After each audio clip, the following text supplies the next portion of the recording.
Bismillahirrahmanirrahim. Assalamualaikum warahmatullahi wabarakatuh.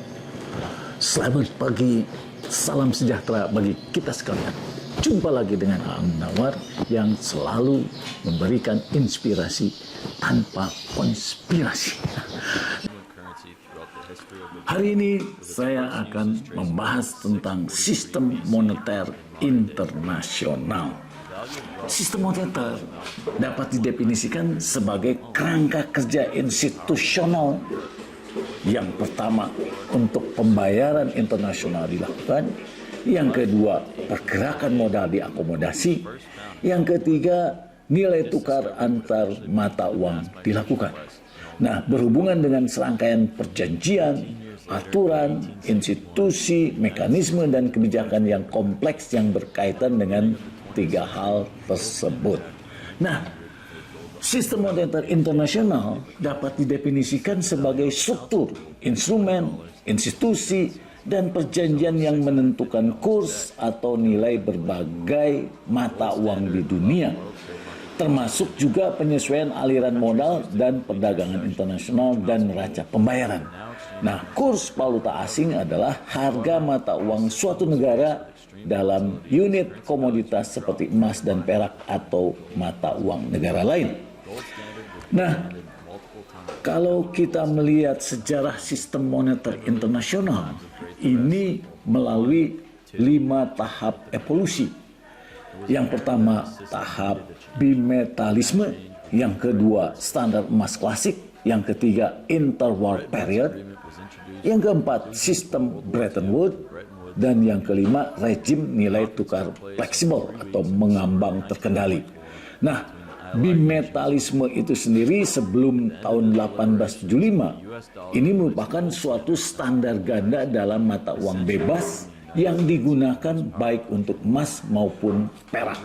Dan Inggris Raya dipakai sampai tahun 1816. Amerika Serikat dari 1792 sampai 1873, Prancis dipakai sampai tahun 1878, sedangkan Cina, India, Jerman, dan Belanda menggunakan standar perak. Nah, dalam bimetalisme ini ada hukum Gresham, di mana rasio pertukaran antara dua logam secara resmi adalah tetap. Dan hanya logam yang berlimpah saja yang digunakan sebagai uang. Nah, akibatnya logam yang lebih langka di negara atau wilayah tersebut tidak diedarkan. Dengan kata lain, uang buruk atau berlimpah harus mengusir uang baik. Nah, tapi bagaimana jika uang baik itu menjadi uang yang berlimpah? Ya. Nah, kemudian di dalam standar emas klasik, di sini berdasarkan standar emas klasik tahun 1875 sampai 1914. Ini nilai tukar antara dua mata uang ditentukan oleh kandungan emas dari mata uang tersebut. Sebagian besar negara memulai standar ini pada saat Perang Dunia I meletus. Dan London, ibu kota Inggris ini menjadi pusat sistem keuangan internasional yang mencerminkan kemajuan perekonomian Inggris. Nah, syarat diimplementasikannya itu adalah yang pertama, hanya emas yang dijamin, mata uang logam tidak terbatas.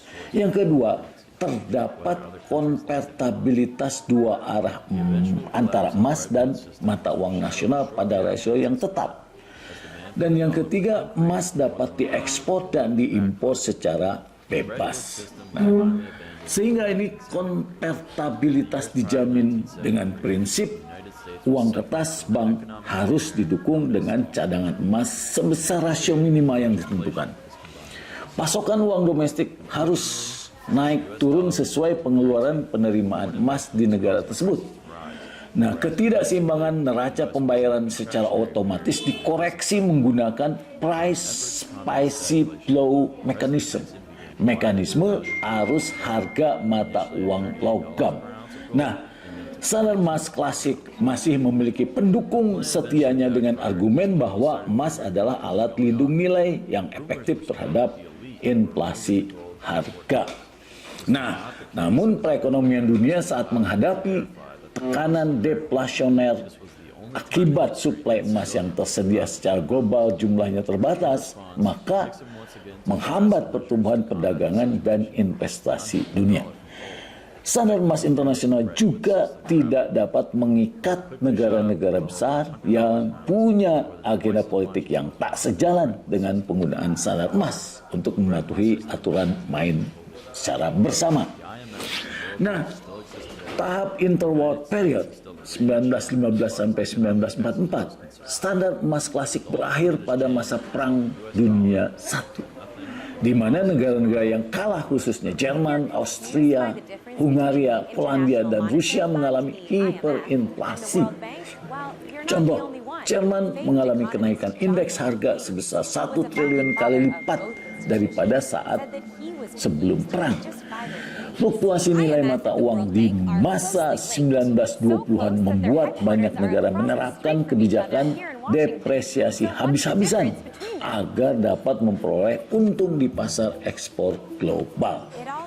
Nah, banyak negara sepertinya kembali ke standar emas klasik setelah mulai pulih dari dampak perang, namun itu cuma kedok saja agar mereka bisa mengimplementasikan kebijakan sterilisasi emas.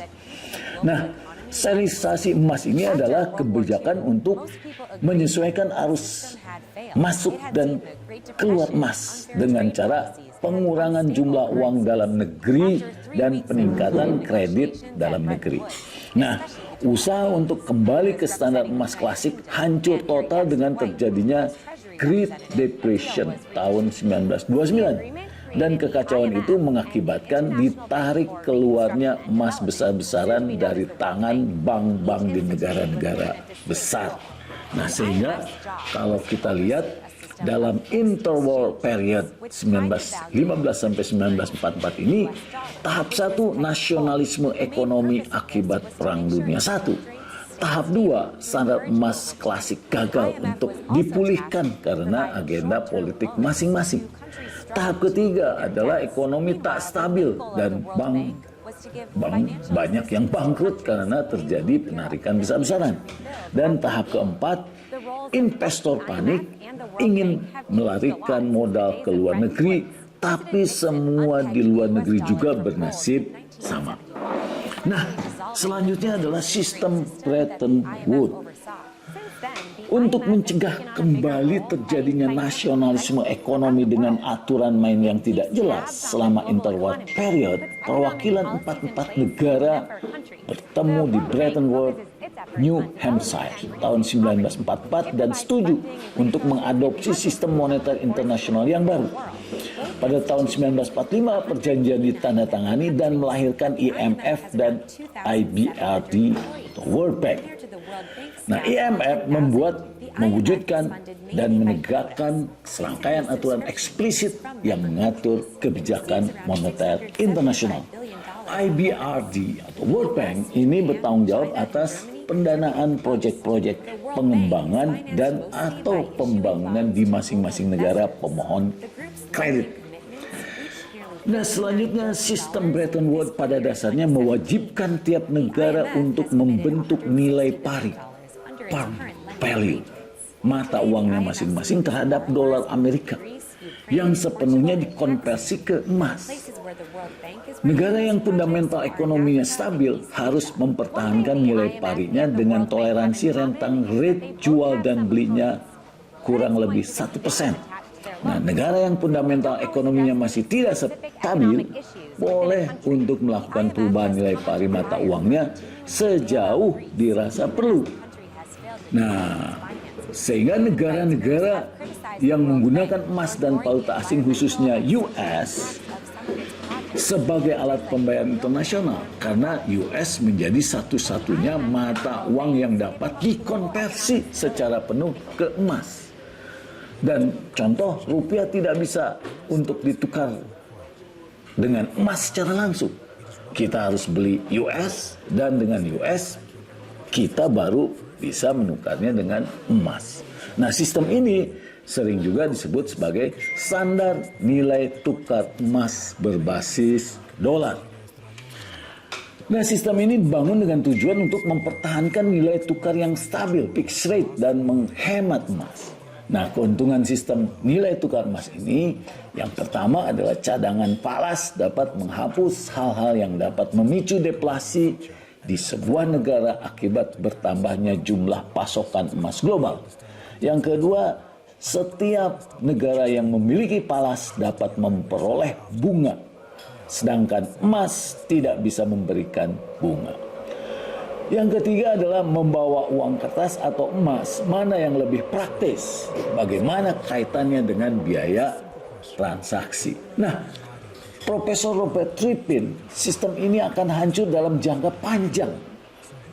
Beliau menyampaikan, inti dari paradoks Trippin adalah yang pertama adalah US dollar adalah mata uang yang menjadi dasar cadangan untuk ditukarkan dengan emas. Yang kedua, artinya US dollar harus tersebar ke seluruh dunia sehingga harus membuat neraca perdagangan tahunannya defisit terus. Dan yang ketiga adalah jika kondisi negara minus terus, kepercayaan terhadap US dollar akan turun sehingga krisis kepercayaan terhadap mata uangnya juga. Nah, perjanjian Smithsonian yang intinya adalah untuk mendevaluasi nilai tukar US dollar terhadap negara lain hanya berjalan setahun dan tak mampu menstabilkan situasi yang sudah terlanjur tak terobati. Nah, sistem ini runtuh pada tahun 73 karena inflasi yang dialami Amerika karena perang Vietnam tahun 70 dan program Great Society dan defisit neraca perdagangan yang berkepanjangan. Bank di seluruh dunia dalam situasi harus membeli dolar semakin banyak tiap tahunnya. Nah, rejim nilai tukar fleksibel yang menggantikan sistem Bretton Woods memulai langkahnya pada tahun 76 ketika perjanjian Jamaika diratifikasi. Yang pertama adalah nilai tukar fleksibel dinyatakan dapat diterima oleh anggota-anggota IMF, ditambah bank sentral masing-masing negara berhak mengintervensi aktivitas perdagangan volatilitas falas yang tidak berdasar atau tidak jelas. Yang kedua, emas sudah bukan cadangan internasional lagi, sehingga separuh stok emas global dikembalikan ke masing-masing negara anggotanya. Separuhnya dijual dan hasilnya untuk membantu negara-negara miskin. Yang ketiga adalah negara non-penghasil dan pengekspor minyak dan negara-negara miskin akan mendapat akses kepada dana IMF yang lebih besar. Namun, negara peminjam harus mengikuti saran penggunaan IMF. Nah, selama pemerintahan Presiden Ronald Reagan, suku bunga real di Amerika sengaja ditinggikan agar arus modal investasi asing masuk deras ke Amerika demi membantu menopang defisit anggarannya. Kemudian, fluktuasi dolar Amerika pada era 80-an yang sangat besar dan US dollar menjadi terlalu mahal membuat para negara industri besar sepakat untuk merancang sistem nilai tukar yang lebih stabil dalam skala lebih besar. Nah, sehingga Plaza Accord tahun 1985 menentukan bahwa US dollar harus terdepresiasi dan negara-negara G5, Prancis, Jepang, Jerman, Inggris, dan Amerika sepakat untuk mengintervensi pasar falas agar tujuan tersebut segera tercapai. Sehingga US dollar akhirnya malah terlalu terdepresiasi. Selanjutnya, Louvre Accord tahun 1987 menandai lahirnya sistem mengambang terkendali, floating rate, saat negara-negara G7 bergabung untuk mengintervensi pasar falas untuk mengoreksi nilai mata uang yang dipandang kemahalan atau kemurahan. Nah, bagaimana kabar rejim nilai tukar fleksibel sampai saat ini? Secara umum, dari tahun 1985 sampai sekarang US dollar cenderung terapresiasi, naik terus nilainya terhadap mata uang semua negara. Peristiwa turunnya nilai mata uang US dollar terkait dengan koreksi tajam di indeks pasar modal Amerika Serikat. Saham dijual besar-besaran lagi sehingga aksi investor ambil untung. defisit neraca perdagangan terjadi lagi dan adanya peristiwa 9/11. Nah, sistem moneter Eropa. Jadi pada tahun 79, negara-negara masyarakat ekonomi Eropa meluncurkan European Monetary System (EMS) untuk membentuk zona stabilitas moneter di Eropa, mengkoordinasi kebijakan nilai tukar terhadap mata uang non-EMS, dan membuat jalan bagi Serikat Moneter Eropa. Nah, dua instrumen utama EMS ini adalah unit mata uang Eropa, European Currency Unit, dan mekanisme nilai tukar, Exchange Rate Mechanism. Nah, ECU ini adalah sekelompok mata uang yang terdiri dari mata uang anggota IMS dan bertindak sebagai unit hitung IMS. Nah, nilainya dibentuk dengan metode rata-rata tertimbang, mengacu pada masing-masing nilai mata uang relatif terhadap PDB. Dan yang kedua, pangsa pasarnya di perdagangan Uni Eropa. Nah, IRM mengacu pada prosedur bahwa anggota IMS secara bersama-sama mengatur nilai tukar mereka, dan IRM didasarkan pada parity grid yang harus dipertahankan oleh para anggota. Parity grid adalah sistem nilai pari antar mata uang IRM. Nah, pada 1 Januari 99, perjanjian Maastricht, 11 negara Eropa termasuk Prancis dan Jerman mengadopsi mata uang bersama yang disebut euro. Yunani mengadopsi euro pada 2001, kemudian diikuti 5 negara lain, Siprus, Malta, Slovakia, Slovenia, dan Estonia. Dan berdasarkan keputusan Serikat Moneter Eropa, kebijakan moneter bersama untuk negara zona euro dirumuskan oleh European Central Bank (ECB) yang berlokasi di Frankfurt, Jerman. Nah, ECB ini secara resmi dimandatkan untuk mempertahankan stabilitas harga di Eropa. Bersama dengan ECB, bank-bank sentral nasional di negara zona euro membentuk Eurosystem yang bertanggung jawab atas penentuan dan penerapan kebijakan moneter bersama untuk EMU. Nah, keuntungannya adalah bahwa negara zona euro ini mendapatkan manfaat secara langsung dari pengurangan biaya transaksi dan penghapusan ketidakpastian nilai tukar. Yang kedua, munculnya euro juga akan membantu mengembangkan pasar modal di seluruh benua Eropa yang memungkinkan perusahaan memperoleh modal pada tingkat yang menguntungkan, tentunya mengurangi biaya untuk dapat memperoleh modal usaha. Dan yang ketiga adalah memacu setiap negara untuk makin kokoh membangun persahabatan politik dan menjaga perdamaian sebagai satu keluarga besar.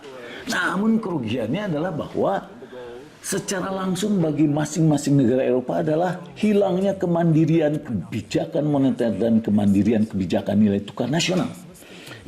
Yang kedua adalah terkait dengan teori Optimum Currency Area (OCA).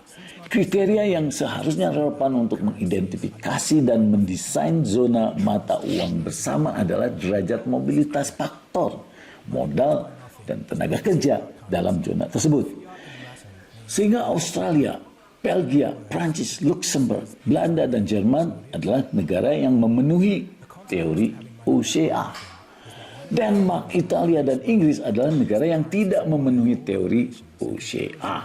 Ya, nah, peristiwa-peristiwa sejarah lainnya terkait sistem moneter dunia diantaranya adalah adanya krisis peso Meksiko, krisis mata uang Asia, baht Thailand, rupiah Indonesia, ringgit Malaysia, peso Filipina, won Korea, dan krisis peso Argentina.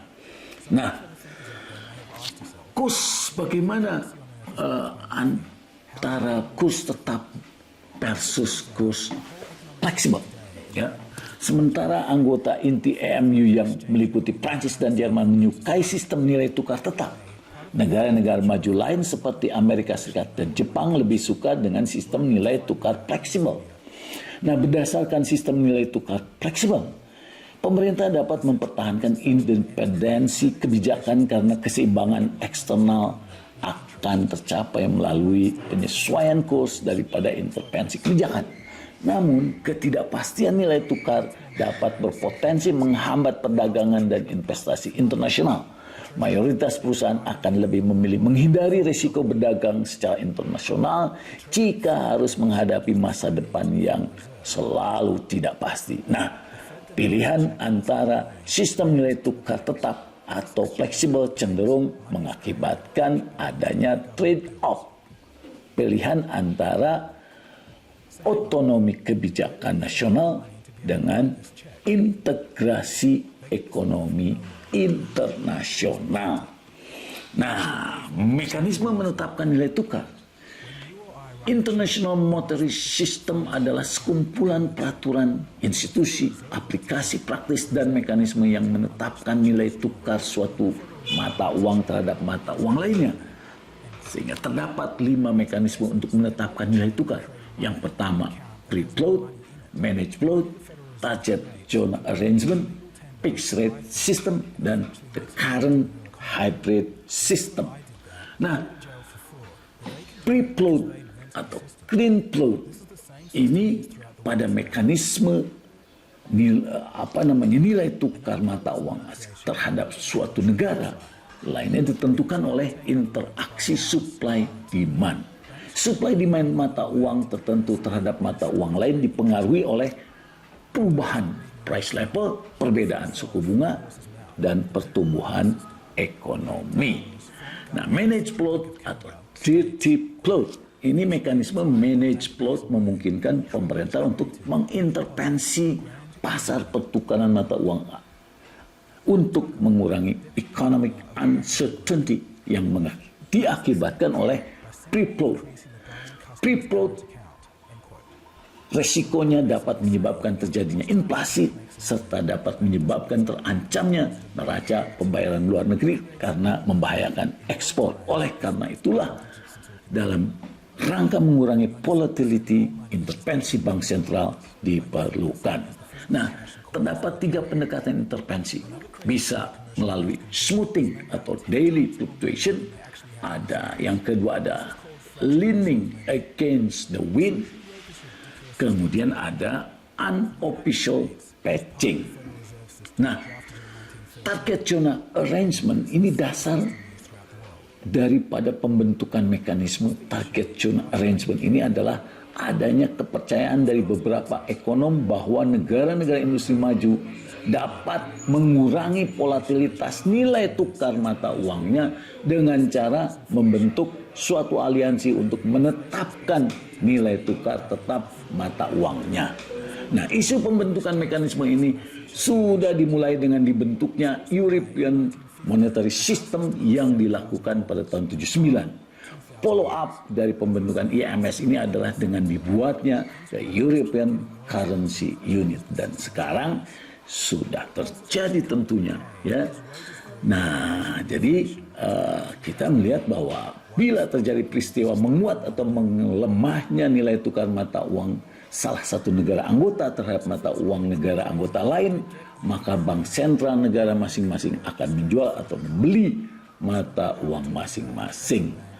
Nah, karena kebijakan moneter masing-masing negara anggota yang berbeda ditambah dengan neraca pembayaran luar negeri masing-masing anggota yang bervariasi, maka tahun 93 terjadi pooling, pengkotak-kotakan isu, di mana negara dengan nilai tukar yang lebih kuat cenderung menetapkan nilai tukar terhadap DM Jerman, ya, Deutschmark Jerman seperti Gulden Belanda, kemudian Kroon Denmark. Sementara negara-negara dengan nilai tukar yang lebih lemah membentuk pool lain, yaitu Inggris, Italia, Spanyol, Portugal, serta Irlandia.